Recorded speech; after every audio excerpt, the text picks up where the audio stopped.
Because of the remoteness of this area, this truly is an experience that I am blessed to be taking part of. So it is back in the truck for a short, very bouncy ride to the trailhead. From there, we will hike into the rock art. Our guide, Matt, knew an incredible amount of information about this place. This area hasn't changed a lot. I mean, the climate's changed. There were times when Australia was much more arid than it is now, like during the Ice Age. The seas were lower, the coastline was further out, rainfall was much less. The Aboriginal population was much lower then.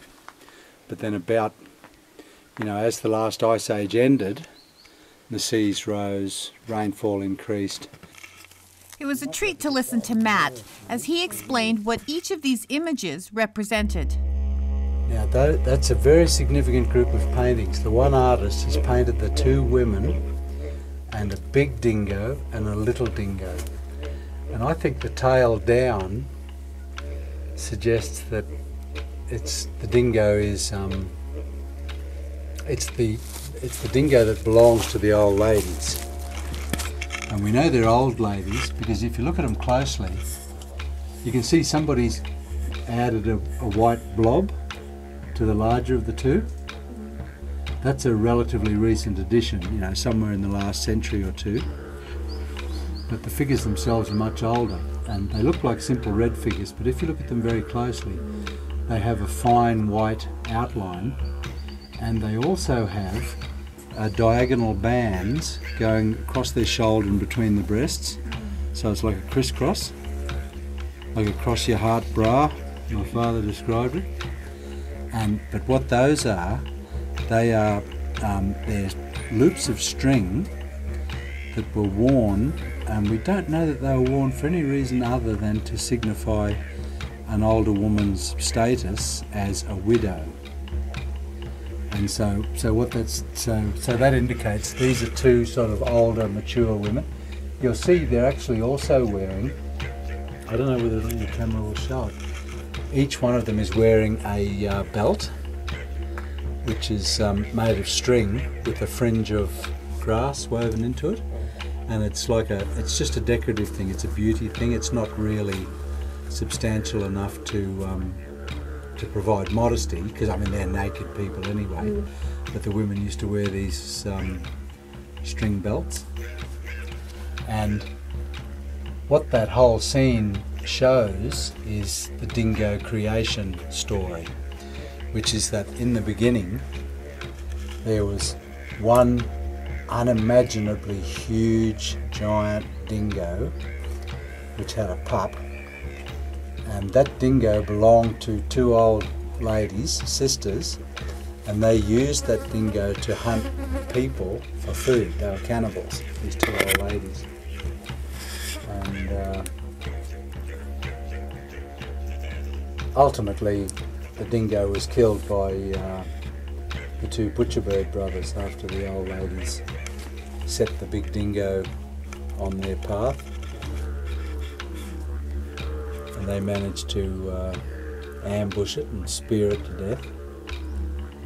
But of course the dingo creation myth can only be maximum of about 4,500 years old. The sheer magnitude of these drawings was impressive.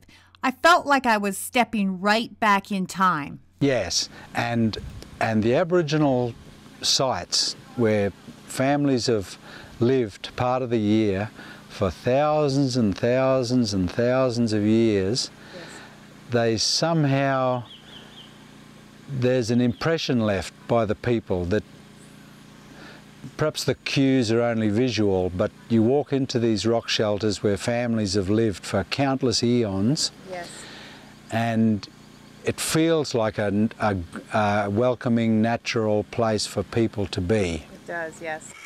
These are absolutely fascinating.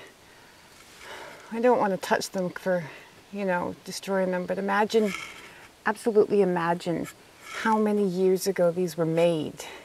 And the people that lived here that would have made them. It's fascinating. It's great energy. You can almost feel it coming right off the rocks. Wonder whose hands were here before. And how many more hands will be coming here yet. So I am almost finished this tour of these old petroglyphs and cliff art, and it is amazing. You can see the art. You can see and almost even feel the, you know, the people that were here. I don't even know how many years ago. It's very difficult to date, but what a magical place. It's beautiful. Perfect way to end this trip. Flying home in one more day. Coming home, back to Canada. After making our way back down, I get the chance to ask Matt a couple more questions. My first question, what does it mean to be Australian to you? You know, protect the habitat that supports all of us. Yes. The Gaia hypothesis, if you like. Mm-hmm. And to me, nothing is more important than properly managing the landscapes that we all depend on ultimately. Good. So for you, being Australian is really maintaining your outback. Looking after the country. Looking care of your... Yeah, caring for country. Good for you. Good. So now, if you could pick any place in the world to travel, to visit, is there one place in the whole world you would go to? Yes. I'd like to go to the deserts of Baja California and see the rock art there. Nice. I sure hope Matt gets to see that rock art, because I thoroughly enjoyed seeing the rock art that he showed me. Jody, Graham, and I load up our stuff and we're back in the truck for the trip home. What an incredible day, and this sunset tops it off. Wow.